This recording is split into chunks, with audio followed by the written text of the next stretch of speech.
Today on Discover Wisconsin, it's a cheese trifecta. We're challenging 3 award-winning Wisconsin chefs to create an appetizer, an entree, and a dessert using the same cheese variety. Bon appetit! Hello and welcome to Discover Wisconsin. This is an anthem for those who look for more and never say they've seen it all. Windows down, let's take a ride.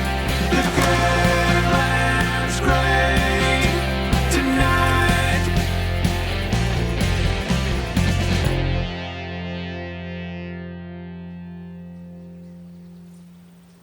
This episode of Discover Wisconsin, America's Dairyland, is brought to you by the Dairy Farmers of Wisconsin.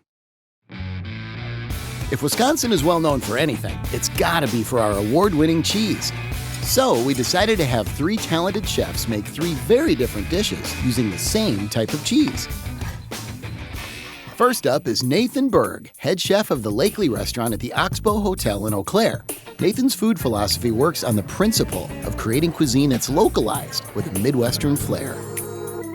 For me, the most exciting thing isn't necessarily even in the kitchen, being able to have guests that come into our restaurant and eat the food, but then see them at the farmer's market on Saturday buying stuff from the same farmers that I am. Nathan takes pride in sourcing local ingredients, and he's always willing to sample new products to take his menu to the next level, especially artisan Wisconsin cheese. The Kammerude Gouda is about a year in age. It can vary in its age from, a light buttery flavor up to a stronger nutty flavor. Sure. Give it a try. Take a try. Yeah, thanks.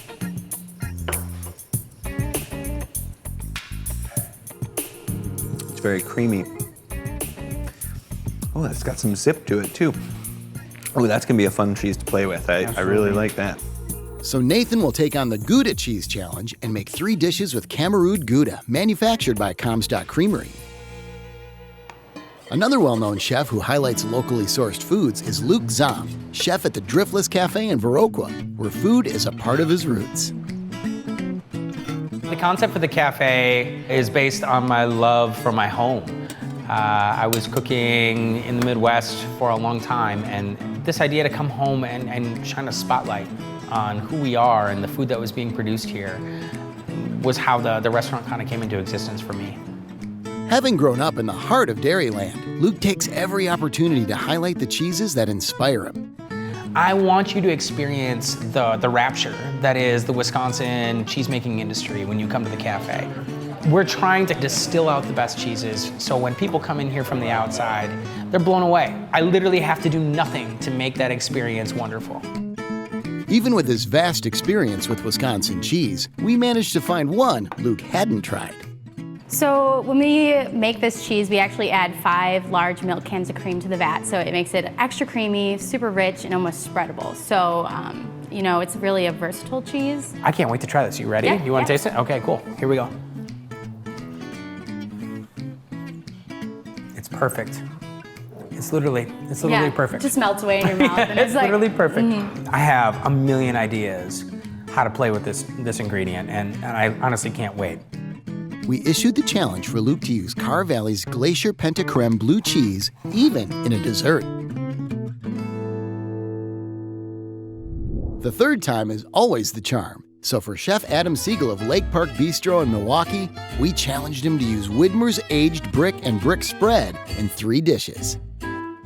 I do love the fact that Wisconsin cheeses have come such a long way, but there are also a lot of Wisconsin cheeses that have been here for so long that it's fun to work with those staples that have been here for a long time, and Widmer's brick is one of them. Widmer's master cheesemaker, Joe Whitmer, agrees that while brick cheese is not common in chef's dishes, it's starting to gain notoriety as a very versatile cheese. The ones that Adam Siegel used today, the chef, was a nice pungent piece. When it's mild, it's got a milder, mellower flavor, but as it ages out, it gets pungent and earthy and tangy and a nutty flavor. And he also did use the aged brick spread, which we started about 10 years ago, and it's come to be a hit. Chefs love it. I have a personal connection with this cheese because I know Joe, and I know that all the years of love that his family has put into this cheese, you want to enhance it and you want to make it, shine through, and that's the important thing. And master cheesemaker Joe Whitmer was excited to see how Chef Siegel was going to showcase his signature cheese. He's a prestigious chef. In 2008, he was awarded Best Chef and Restaurant in the Midwest, which is a pretty prestigious thing. So I'm honored that they even use our product here and humbled by it. Now that we've piqued your interest, stay tuned to see the chefs create some amazing dishes. For more information on the destinations we feature, visit discoverwisconsin.com. Up next, I get to experience the unique creations that Chef Nathan Berg has prepared. Welcome back to America's Dairyland, where we're challenging chefs to a cheese trifecta. Chef Nathan Berg has been winning people over with his food creations for years, and with his use of regionally produced foods and cheeses, his menu is traditionally eclectic with a Midwestern flair. I've been a chef for a long time and working with a lot of these local cheeses from Wisconsin. I've been to most of the cheese factories around the state, and then obviously, I get to see it to the end result where it actually hits somebody's mouth. But I figure that's the perfect thing for a chef to geek out about when you really want to showcase Wisconsin. And I've willingly volunteered my taste buds for the challenge. Okay, so this is the first thing that I came up with for you, Eric. This is an appetizer that we call kraut balls. We do this somewhat frequently on the menu here at the Lakely. And this is just a way of combining sauerkraut and cheese and then being able to bread it and deep fry it. So in this case, we took the Gouda and sauerkraut and you mix them together into a ball and bread it and deep fry it, and then we serve it with a cranberry mustard that we make here in-house.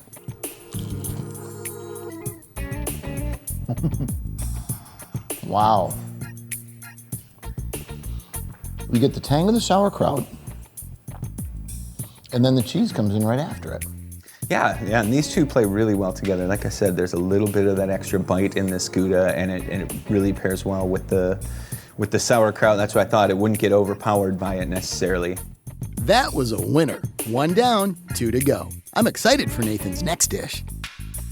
Oh, my main course, huh? Yes, main course time. So what you've got here is a seared airline chicken breast and a potato gratin and some seared rainbow chard and then a dill cream sauce to go with it. Wow.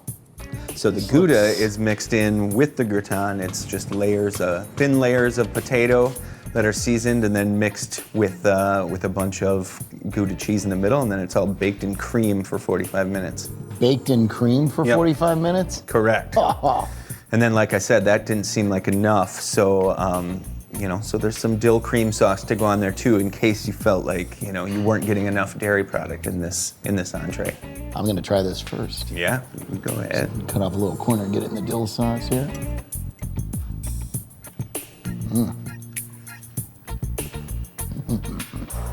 Yeah, this is better than the standard hash brown potatoes with that cheese, because this is a better cheese for potatoes. Yeah. Gouda goes wonderful with potatoes. When I tried this cheese, it just really felt like a good way to show it off would be with potatoes. Now it's time for dessert. I can't wait to try what he's come up with. Gouda in a dessert. I'm intrigued. And dessert time. Wow, this looks phenomenal. Yeah, so that's a strawberry rhubarb galette, and that is covered in a brandy and Gouda ice cream. Brandy and Gouda. In fact, you know what? This looks a little bit like melting cheese on with melting ice cream. Right, well, and because there's Gouda in it. Correct, yep. So shredded And the brandy. Gouda. Yes, and brandy. I'm just gonna have a little bit of the ice cream You first go then, nuts. because it's a little melty because this is hot.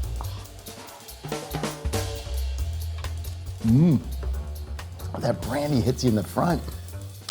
What about the cheese? Taste the cheese? Now I'm getting the cheese, and it just kind of gradually comes in after the brandy. Yeah, a bit of a ride there. That's fantastic. Well, good. Wow, those were some amazing dishes. I'm just starting this challenge, and I can already see the versatility of Wisconsin's amazing cheeses. Head to discoverwisconsin.com to download a free itinerary filled with suggestions that will help you plan your Wisconsin cheese adventure. And don't go away, because coming up next, we're getting bluesy with the Wisconsin Cheese Challenge. Welcome back to America's Dairyland, where I'm on the second leg of the Wisconsin Cheese Trifecta. For Chef Luke Zahm, who co-owns the Driftless Cafe in Viroqua, food takes on more meaning when you know the people and the story behind what you're eating. If we're not telling the story, then we're not selling the food. And if we're not selling the food, then we're just another restaurant. I believe with my whole heart that that's what makes this place unique and exceptional, is that ability to tell the story of a plate. So when we challenged him to create 3 different dishes showcasing a local blue cheese, he stepped up to the challenge with gusto. This pizza I'm eyeing up here, what cheese is on this? It looks fantastic. Sure, this cheese is Sid Cook and Carr Valley's Glacier. It's a Penta Creme, so it's 5 times the amount of cream as a normal blue. One of the reasons that I wanted to put it on this pie is to be able to showcase just how long we can make that cheese linger and be supported by some house-cured bacon, figs, caramelized onions, and a little bit of an aioli base with herbs. Can I dive in? Yeah, go ahead. Oh, wow. Yeah, that's a lot. It's really good. What do you taste? I taste several layers of the creaminess of that cheese. Mm-hmm. And then the salty takes over a little bit. The sweetness of the fig. Mm-hmm. And then the onion just adds that nice little flavor, like it's the icing on the cake. Right, the umami. But that cheese, you can just taste all the different layers. And I can tell it's like creamier than most. Right. The penultimate cheese, if you will. Well, that was delicious and surprisingly unique. Now I'm ready for round 2. Where's the cheese in this? We made a risotto base with it. So we took a little bit of that Glacier, the Penta Creme, and actually worked it into the risotto with the wild rice. A little bit of white wine in that wild rice, and then just a touch of heavy cream in there as well to give it some balance and levity. Then we took cherries, Door County cherries. So we cooked that down with a little bit of bourbon and some honey from Peaceful Valley. Last but not least, you see nasturtiums around the bowl. Should we give it a taste? Let's do it. All right, cool. Start with the risotto here. Wow, that's really smooth. Mm-hmm. The wild rice is fantastic. Mm-hmm. I love wild rice dishes. And then the tang just hits you right after. Right. It's one of the easiest risottos that I've ever had to put together. The cheese carries it. Pretty soon, I'll need to be carried off, but the food is so phenomenal, I need to try that last course.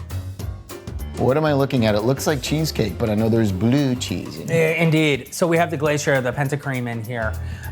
We've whipped that with just a little bit of honey. We have a black walnut crust, but the creaminess, again, is gonna be what really captures you in this one. And I'm gonna let you taste it just because I can see you drooling. So here, let me serve you up a piece. On your diamond-shaped plate. Nice. You get a little mint on the end there. Very good. And I'll take this one here. Let's give it a shot. It's a crunchy black walnut crust. Right?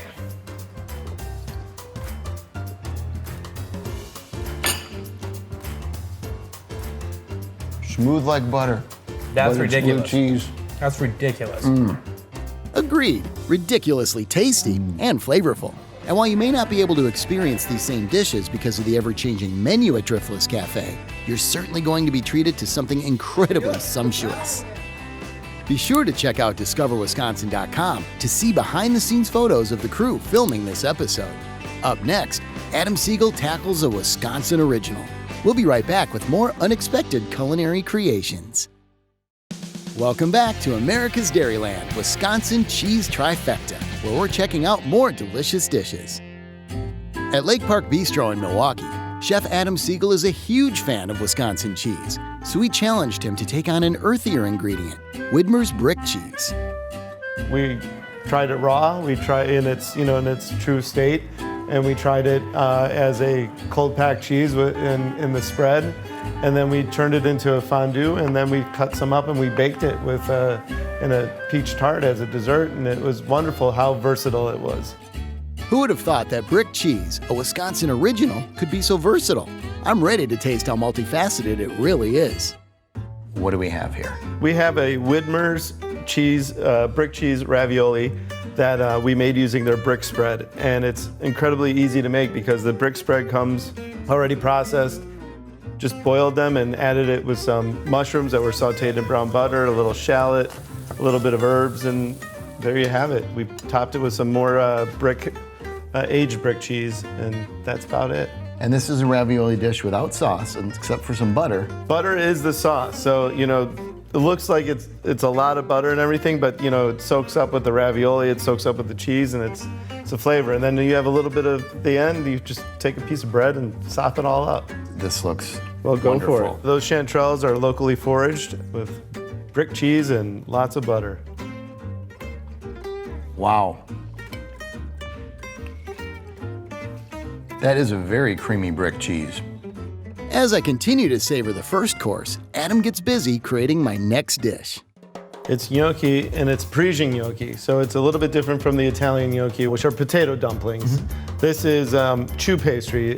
So we take it, and the way it's made is you make the batter. It's flour, milk, and egg yolks, and the cheese. We pipe it over hot water, and we cut it with a scissor, so we get these little dumplings. Today we sauteed them with some great summer vegetables. We have some sweet corn, sweet bell peppers, patty pan squash. We added in some duck confit, but the cheese comes into play here because we used a little bit in the gnocchi dough, but then we made a fondue with it. And the fondue is just fantastic. This cheese was awesome for this fondue. Let's dive in. Get a little duck, get a little gnocchi, get a little cream. It's great. You're not kidding. And the brick's in there a little bit too. A little bit of brick in there. So there's brick cheese inside this gnocchi, but it's a very light, airy. Just a little bit, just to give it a hint. And, just again, a great way to have this. Well, I'm getting a hint. Round 2 finished, and it was incredibly flavorful. And now, the pièce de résistance. Dessert time, I see. It is. We have a peach tart with Widmer's aged brick cheese. And this is the cheese right here. That's the cheese. So you can just totally see it. And I should dig in? Dig in. All right, let's grab a little forkful here. Cheese, the honey, peaches. Yeah, you get super sweet, and you get tart, a little bit from the tart, if you will. But that cheese adds a little tartness because brick, this is aged brick. This is aged brick. Which is remarkably kind of related to the Limburger family. As the cheese ages, the rind gets more and more flavorful. It blooms, it becomes more pungent. It is that tartness and that flavor of that cheese just balances with the sweetness so well. Should be brick cheese in every dessert. Well, one thing is certain. Not only is Wisconsin cheese the best, it's also incredibly diverse in the many ways to enjoy it. I hope we've inspired you to try some new cheeses, and maybe even do a little experimenting in your own kitchen. And no matter how you use it, there's no wrong way to hit a Wisconsin cheese trifecta. This episode of Discover Wisconsin, America's Dairyland, is brought to you by the Dairy Farmers of Wisconsin.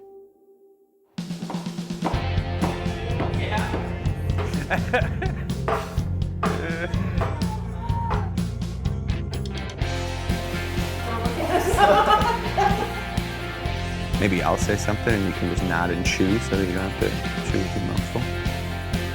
Was that impolite?